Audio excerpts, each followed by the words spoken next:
बिस्मिल्लाहिर्रहमानिर्रहीम। अस्सलाम वालेकुम वीवर्स, क्या हाल है आप सबका। उम्मीद करती हूँ आप सब खैरियत से होंगे और अपनी लाइफ को माशाल्लाह से एंजॉय कर रहे होंगे। तो माशाल्लाह से रमज़ान है और इफ़्तारी हो, पकोड़े ना हो, ये तो हो ही नहीं सकता। माशाल्लाह से इफ़्तारी जो होती है, बेशक माशाल्लाह से दस्तरखान भरा पड़ा हो, लेकिन पकोड़े ना हो तो बिल्कुल ही अधूरी लगती है। तो आज हम बना रहे हैं पालक वाले पकोड़े, क्रिस्पी क्रिस्पी। माशाल्लाह से मैं आपको बनाना बताऊंगी कि आप किस तरह से बनाएं तो आपके पकोड़े जो हैं वो बहुत ही क्रिस्पी क्रिस्पी बनेंगे। और ये देखें माशाल्लाह से ये कितने खूबसूरत कलर के हैं और आप इनको चटनी के साथ, केचप के साथ खा सकते हैं। तो मेरे तो पकोड़े बहुत ही फेवरेट हैं, तो सबके फेवरेट होंगे माशाल्लाह से, क्योंकि पकोड़े छोड़ने वाली चीज़ ही नहीं है। तो चलें बनाना स्टार्ट करते हैं।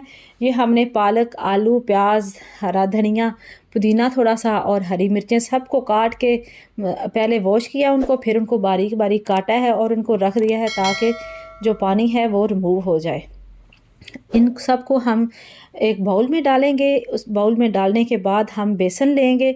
बेसन को हमने छान लिया था ताकि जो उसके लम्स वगैरह है वो सारे सेपरेट हो जाएं। अब हम इसके अंदर बेसन शामिल करेंगे। बेसन शामिल करने के बाद हम इसमें शामिल करेंगे, सबसे पहले शामिल करेंगे कुटा हुआ धनिया जो है साबुत, वो वाला शामिल करेंगे। इसकी खुशबू बहुत ही माशाल्लाह से खूबसूरत आती है।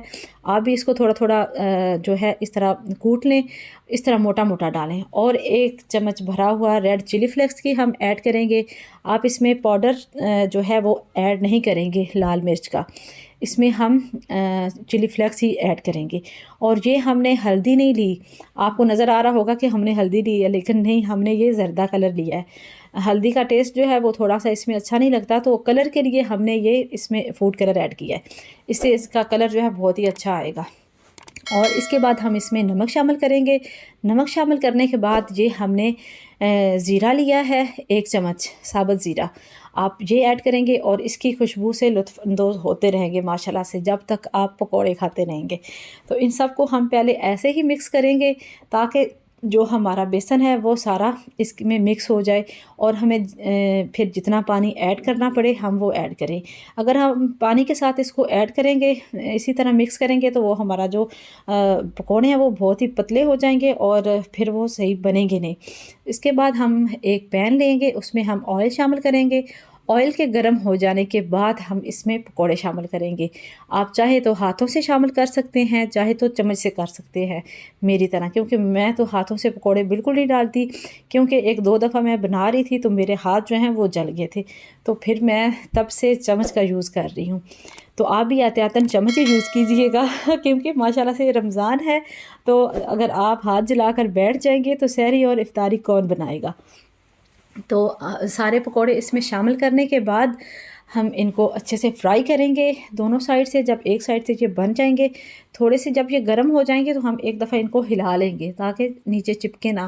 तो ये वैसे भी नहीं, माशाल्लाह से ऑयल गर्म था उसमें हमने ऐड किए। तो इस तरह हम इनको हिलाएंगे और हम इनको अच्छी तरह से फ्राई करेंगे। ये चटपट बनने वाले पकौड़े हैं और बहुत ही मज़ेदार हैं। तो अगर आपको हमारी वीडियो अच्छी लगे, रेसिपी पसंद आ रही है, तो प्लीज़ हमें आपकी सपोर्ट की बहुत ज़रूरत है। आप हमें सपोर्ट करें, हमारे चैनल को सब्सक्राइब करें, वीडियो को लाइक करें और माशाल्लाह से कमेंट जो है वो ज़रूर दिया करें कि आपको हमारी वीडियो कैसी लगी और हमारी वीडियो आप कहाँ से देख रहे हैं। ये देखें माशाल्लाह से हमारे पकोड़े जो हैं वो फ्राई हो रहे हैं और अब ये बिल्कुल तैयार होने वाले हैं। तो इंशाल्लाह हम इनको इफ्तारी में बैठ के आराम सुकून से खाएंगे। ये लें जी वीवर्स, हमारे पकोड़े जो हैं वो माशाल्लाह से फ्राई हो गए हैं। हम इनको एक किसी स्टेनर की मदद से हम इनको स्टेन करेंगे ताकि जो हमारा ऑयल है वो सारा स्टेन हो जाए, जो सेपरेट ऑयल है। तो ये बिल्कुल ही जब आप खाएंगे तो ये ऑयली आपको बिल्कुल भी नहीं लगेंगे। इस तरह से सारा जो ऑयल है वो रिमूव करें इसका और फिर आप इनको खाना स्टार्ट करें। तो ये नहीं वीवर्स, हमारे पकोड़े बन के अच्छे से रेडी हो गए हैं। ये देखें कितने क्रिस्पी क्रिस्पी बने हैं और ये कितने मज़ेदार लग रहे हैं। इनके कलर की तो क्या ही बात है। आप इनको माशाल्लाह से केचप के साथ, चटनी के साथ इंजॉय करें और हमें दुआओं में ज़रूर याद रखें। आज की ये वीडियो बिल्कुल छोटी सी, इतनी सी ही, ताकि हम आपका जो टाइम है वो बचाएं। मैं छोटी वीडियो इसलिए बना रही हूँ। तो आप हमें बताएं कि आपको ये रेसिपी कैसी लगी। आप पकौड़े बनाते हैं तो किस अंदाज से बनाते हैं, आप मुझे भी गाइड कर सकते हैं, आप मेरी नॉलेज में इजाफ़ा कर सकते हैं। तो हमें दुआओं में ज़रूर याद रखिएगा। नेक्स्ट वीडियो तक के लिए हमारा वेट कीजिएगा। मिलते हैं एक नई रेसिपी के साथ, तब तक के लिए अल्लाह हाफ़िज़।